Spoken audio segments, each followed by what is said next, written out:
Kamusta mga kaibigan? Marahil ay narinig nyo na ang mga chismis. Yung tungkol sa seaman na iniwan ng asawang guro ng mabuntis ng tricycle driver dito sa Cavite. Pero ang totoo, mas malalim pa dyan ang kwento. Mas maraming detalye, mas maraming dahilan, at mas maraming luha kaysa sa naiisip natin. Ating alamin, pirapirasuhin, kung paano nawasak ang isang pamilyang pinangarap ng dalawang tao. At kung paano ang isang lihim ay nauwi sa isang madugong krimen. Magandang umaga sa inyong lahat. Ako si Nerd at ito ang True Crime Asia. May mga kaso na hindi nalulutas. May mga kwento na hindi dapat kalimutan. Ito ang krimen sa Asia, kung saan ang katotohanan ay kasing dilim ng gabi.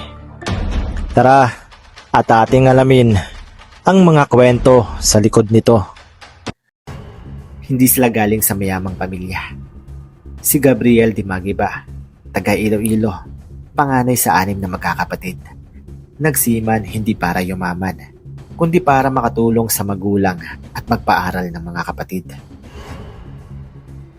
Nagtiis sa mababang posisyon, sa maliit na sahod, sa pangapi ng mga masenyor, at pangarap lang niya talaga noon ay makapagpatayo ng konkretong bahay para sa pamilya niya sa probinsya.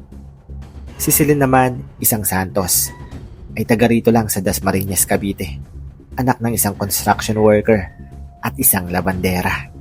Matagal na niyang pinapangarap maging guro.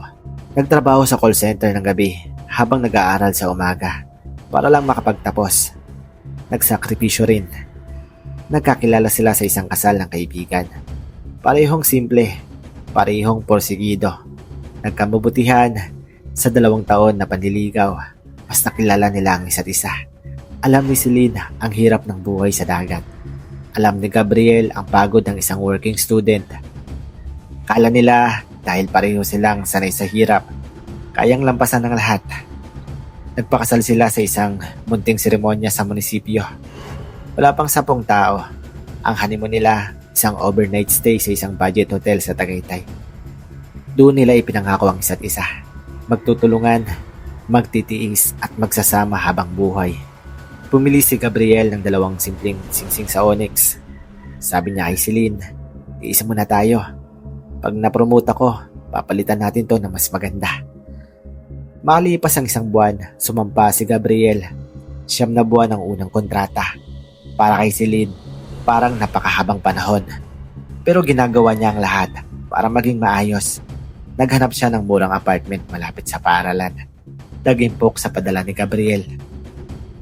Nagpadala rin siya ng mga balikbayan box na puno ng mga instant noodles, kape at mga ripak na chichirya.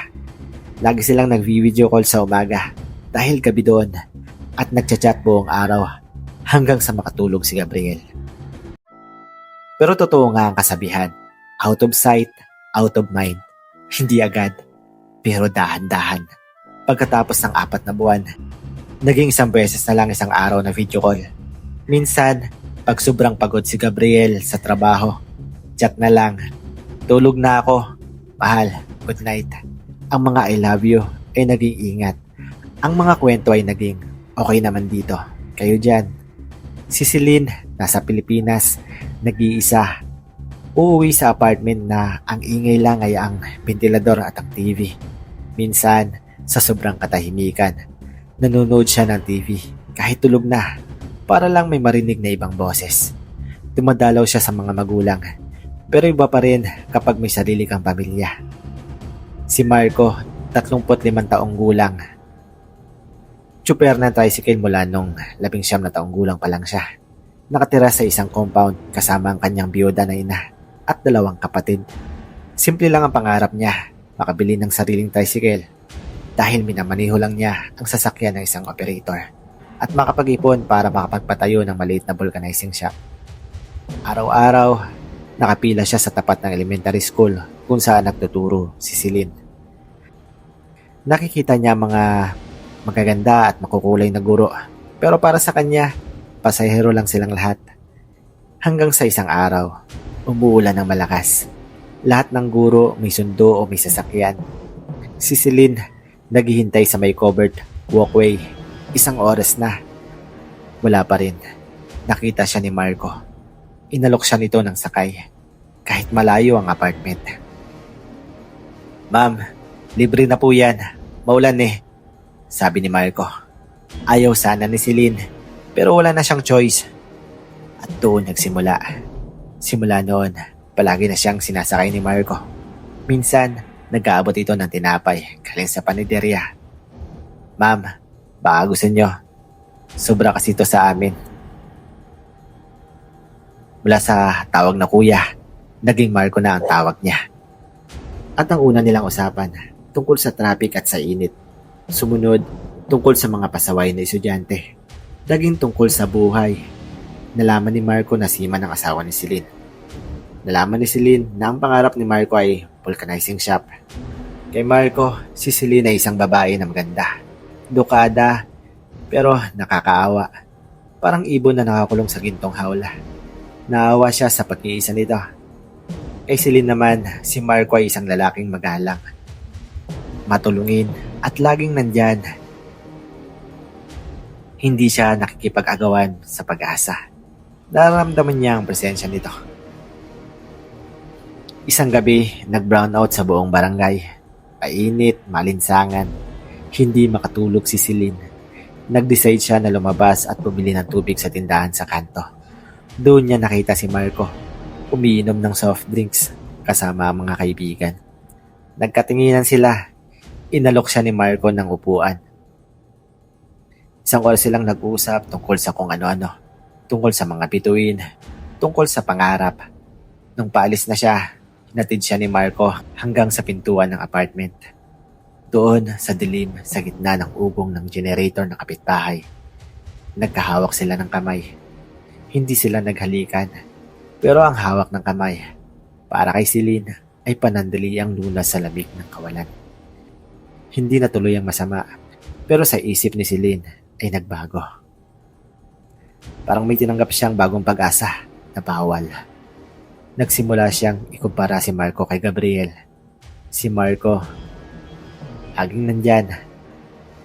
Si Gabriel, sa litrato lang. Lumipas sa mga buwan, halos 1 taon nang wala si Gabriel. Ang susunod niyang uwi, sa susunod na buwan pa. Pero isang araw, biglang nag-chat si Gabriel. Galit na galit. "Bakit ang sabi ng kapitbahay mo, may kasama kang lalaki sa apartment? Tricycle driver daw." "Totoo ba to, Celine?" Natigilan si Celine. Dali-dali siyang nag-explain. "Si Kuya Marco, kapitbahay lang. Sinundo ako sa eskwela. Nadaan lang para magpabili ng gamot." Hindi naniwala si Gabriel. Nag-aaway sila. Nag-away sila ng ilang araw hanggang sa nagsorry si Gabriel. "Pasensya na. Nagsiselos lang ako. Mahal kita eh. Magtiwala lang tayo sa isa't isa." Pero sa likod ng selos ni Gabriel, may parte sa kanya na alam na may katotohanan ng nararamdaman niya. Si Marco, kahit alam niyang may asawa na si Celine, hindi na napigilan ng nararamdaman. Isang araw, umamin siya. "Ma'am Celine, pasensya na ha. Pero hindi na kita matingnan bilang pasahero lang. Kaya ko kayong alagaan. Alam kong may asawa kayo. Pero kung ako ang tatanungin, pipiliin ko kayo." Tumanggi si Celine. "Marco, may asawa na ako. Ipangako kami." Pero ang puso niya, hindi sumasang-ayon sa sinasabi ng bibig. Isang hapon, umuwi si Gabriel nang hindi inaasahan. Maaga siyang nakauwi dahil may problema sa barko. Excited siyang makita si Celine. Pumili pa siya ng bagong cellphone para dito at mga pasalubong. Pagdating niya sa apartment, sarado ang pinto. May narinig siyang boses mula sa loob. Hindi lang si Celine ang nasa apartment. Sinipa niya ang pinto at doon niya nakita ang senang sumira sa kanya. Si Celine at si Marco, nag-uusap ng mahinahon, nakaupo sa kama. Hawak-hawak ang kamay, hindi sila naghahalikan, hindi nakahubad. Pero para kay Gabriel, iyon na yun, isang pagtataksil na nakita niya mismo. "Gabriel!" sigaw ni Celine, na nanlalaki ang mata. Nagpaliwanag si Celine. Nagmamakaawa si Marco, pero hindi nakinig si Gabriel. Kinuha niya ang mga gamit niya at umalis. Iniwan si Celine na umiiyak. Sa sobrang galit, hindi na siya nagparamdam ng ilang linggo. Hindi sumasagot sa tawag o chat. Makalipas ang isang buwan, nalaman ni Celine na buntis na siya. 2 buwan na siyang hindi dinadatnan. Natakot siya, hindi niya alam kung kanino. Pero sa totoo lang, may bahid na ng pag-asa. Baka ito ang magiging daan para magkaayos sila ni Gabriel. Baka ito ang magiging tulay para bumalik ang dating pagmamahalan nila. Pinilit niyang kausapin si Gabriel. Nag-chat siya. Gabriel, kailangan nating mag-usap. Buntis ako. Akala niya ito na ang magpapalambot ng loob nito. Pero ang natanggap niyang reply, hindi niya inaasahan. Ha? Buntis ka? Kanino? Sa tricycle driver mong kabit? Hindi akin yan, Celine. Kaya mo ginawa yan para itali ako sa'yo. Hindi na ako uuwi. Hayaan kitang maghirap kasama ang pamilyang sisirain mo. Hindi na naulit nagparamdam si Gabriel. Hindi na siya nagparamdam kahit kailan.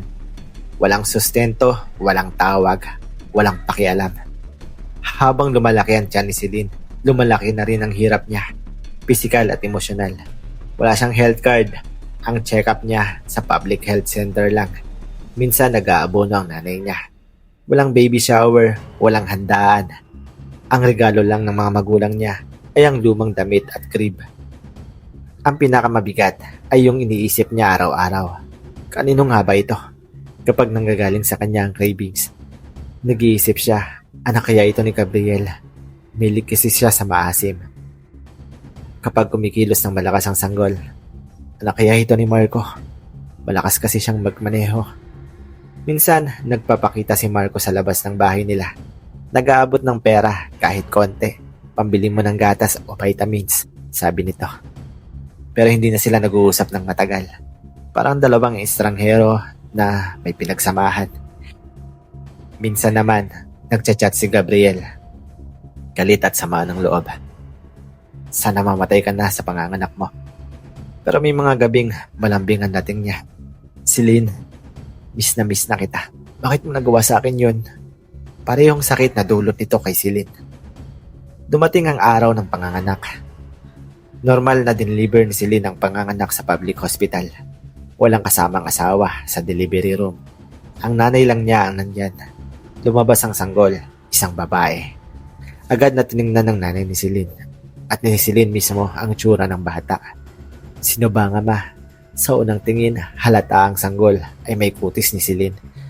Pero ang ilong at ang hugis ng mata, wala kay Gabriel. Wala rin kay Marco. Parang iba. Doon sumiklab ang bagong chismis. Baka raw may pangatlong lalaki. Baka raw hindi lang silang dalawa ni Marco. Baka raw may mas malalang katotohanan. Kaya nagpa-DNA test si Celine. Kinuhaan ng sample ang bata. Si Gabriel na nauwi para lang dito. Pero may galit pa rin. At si Marco. Ang resulta ay dumating pagkatapos ng 1 buwan. At yun na nga, anak siya ni Marco de la Cruz. Dapat ay matatapos na ang kwento. Pero hindi, mas lalong gumulo. Bakit hindi ka muka? Dahil sa genetics na minsan ay naglalaro. Pero meron pang isang dahilan. Nang matanggap ni Marco ang resulta, hindi siya naging masaya. Sa halip, umiyak siya ng umiyak. Hindi iyak ng tuwa, iyak ng takot, ng pagsisisi, at ng pagkatanto. Kasi may sikreto rin si Marco, isang sikretong ikinamatay niya. Makalipas ang 1 linggo mula nang lumabas ang DNA result ng DNA test, natagpo ang patay si Marco de la Rosa sa may gilid ng isang madilim na eskineta malapit sa terminal ng mga tricycle. Siya ay binugbog ng gusto at ang sanhi ng kamatayan ay ang matinding trauma sa ulo. Agad na umusbong ang 2 pangunahing suspect, si Gabriel Di Magiba at ang nadinlang na asawa, si Celine mismo. Ang motibo ni Gabriel ay halata. Galit sa lalaking sumira sa kanyang pamilya. Si Celine naman, maaaring nagtangkang protektahan ang kanyang sarili. o ang kanyang reputasyon. Nagsimula ang investigasyon. Kinapanayam ng pulis ang lahat ng nakasama ni Marco ng huling araw na yon. Ang ina ni Marco na si Aling Rosa ay umiiyak na nagsabi, "May binabalak siyang masama. Yun lang ang alam ko." Paulit-ulit niyang sinasabi, "Ma, magbabago ng lahat." Hindi ko alam kung ano yun. Ang ebidensya mula sa crime scene ay limitado. Walang CCTV sa iskinita. Pero may nakuhang isang panyo na may bakas ng dugo na hindi kay Marco. Pinadala ito sa PNP Crime Laboratory para sa DNA analysis. Samantala, si Celine ay nasa ilalim ng matinding presyon. Paulit-ulit siyang tinatawag para tanungin. Sa kanyang mga mata, kita ang takot at pagkalito. Hindi ko po alam kung bakit nangyari ito. Oo, nagkamali kami ni Marco.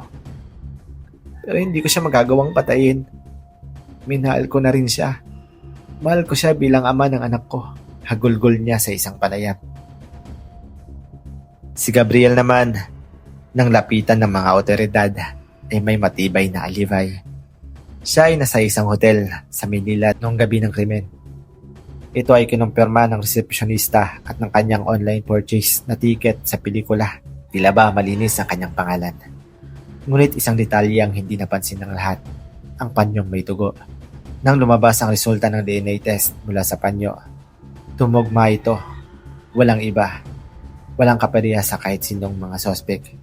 Ibig sabihin, may pang-apat na tao. Dito pumasok ang mas malalim na investigasyon. Hinalungkat ng mga pulis ang nakaraan ni Marco at doon nila natuklasan ang sikreto nito. Bago pa man siya maging tricycle driver sa Dasmariñas. Si Marco de la Cruz ay may ibang pangalan sa ibang lalawigan.